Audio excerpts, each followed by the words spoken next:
Australia PR renewal secret reviewed. So today I'm going to go through why you have to renew your permanent residency and the key requirement of renewing, time frame and application fees. Now, first of all, the new renewing process is really about before your PR application, your visa is expired, you must renew regardless whether you are outside Australia or in Australia. You must renew because you will need to travel anyway, right? Okay, the key eligibility is we only have two scenarios. It's if you stay in Australia 2 out of 5 years, that when you're doing the renewal, you meet residential requirements. So 2 out of 5 years, they will, once you apply, normally, if you are in Australia, well, you are in Australia 2 out of 5 years, that you receive another extension of 5 years. Extension of 5 years. The key requirement is really about your residency requirement, how long you spend in Australia. If you ever spend less than 2 years, you must demonstrate that you have strong ties with Australia. Ties can be including cultural ties, business ties, personal ties. It can be something like work-related employment ties. So all these ties can be considered, and then it's not inclusive just about these few ties. It can be something beyond you're able to show, right? You must have your permanent visa renewed. Now, time frame. If you stay in Australia 2 out of 5 years, it's a residential requirement. Roughly about a few days to 2 weeks time, you get your permanent visa approval, right? Renewal approval, right? A few days to a few weeks. But if you did not spend 2 out of 5 years, depending how while you're in Australia or outside Australia when you're applying. So when you are outside Australia, it will take a longer time. If you are in Australia, probably a few weeks, 2 weeks to 2 months time, depending on strong ties you have. Okay. Now you must understand the fine print, common reasons of refusal and how to avoid them, the importance of the documentation preparation, and how you actually prepare them. Now, for the common reason of refusal is people left Australia when they did not have a valid visa. So they forgot they didn't have a valid permanent visa. They stay here, but they forgot they left, departed without a valid visa. And then they forgot to apply renewal after the first year expired. So, and then they just assume that they're gonna have it, which means they just simply fill out form and then wait for refusal, because you won't have any if you stay less than 2 years and then you left without a valid visa and you apply after visa is already expired, then the chance that you get it refused. And then once they got refused, the big problem is that they thought, oh my God, my permanent visa is gone. And they just gone, and they just, when they come back to Australia, they apply a tourist visa and replace that permanent visa. So that's the common reasons why refusal. Or some people left with Australia permanent residency with a visa, and then their permanent visa expired during between, and then they came back on a tourist visa again, right, without applying. So, and then when the next time I applied, I forgot about, I did come on a tourist visa. So I have some expert tips for a smooth renewal. First of all, which may, you will have maximized your chance of approval and utilize a professional assistant.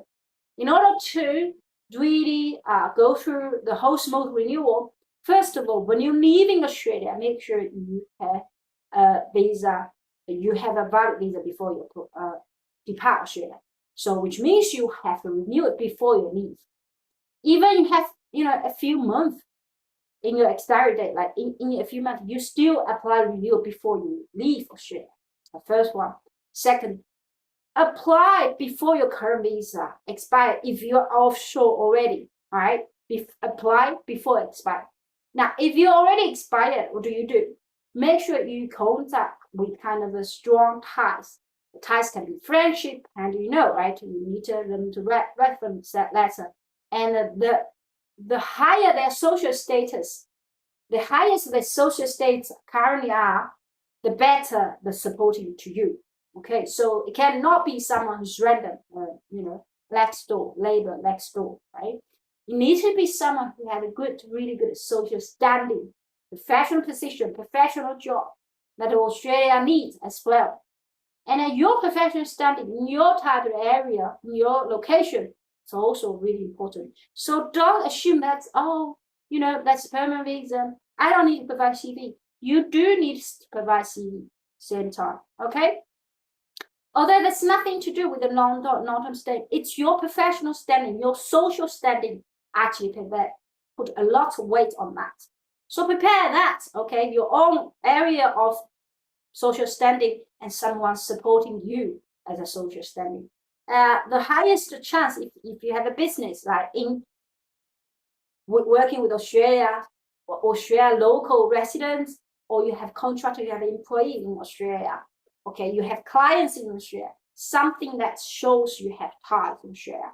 The business ties, the employment ties, you might come here for interview, or you might, visit your colleagues. You might have friends, families. So how do they provide you support? The evidence shows you have these ties. Evidence shows, and if they can write you a letter, and the text doesn't have to be, lengthy, it can be just one A4 page or 2 paragraphs is enough, okay? But you have to find someone with a social standing, a high social standing. That unfortunately, this is a lot of bias in this area, but we really need to understand the context of that, why they want someone who has good social standing to write support to you. So how do you demonstrate? Okay, what were the linking? What was the position? Or do they have a good qualification? Things like that. Although lots of people don't pay attention to that. That's why so many of them, they forgot and they submit the first time and refused, and they said, oh, forget about that. I've gone, my permit is gone. Now, even you got first refusal, it doesn't mean they will refuse you again or second attempt. It doesn't mean that your permanent visa is gone forever. No, it doesn't. You have to really try to establish these ties, right? Establish ties. Because every time you submit application, you make sure they check on its own merit.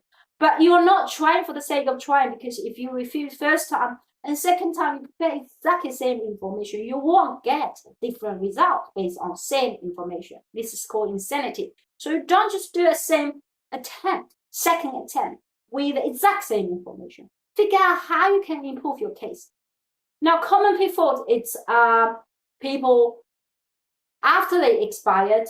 Common pitfall, it's they applied too late. Okay, they left Australia too long, and there's no connection whatsoever with Australia.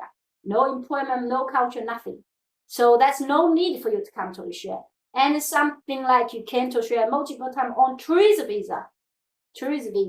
So communication to handle that.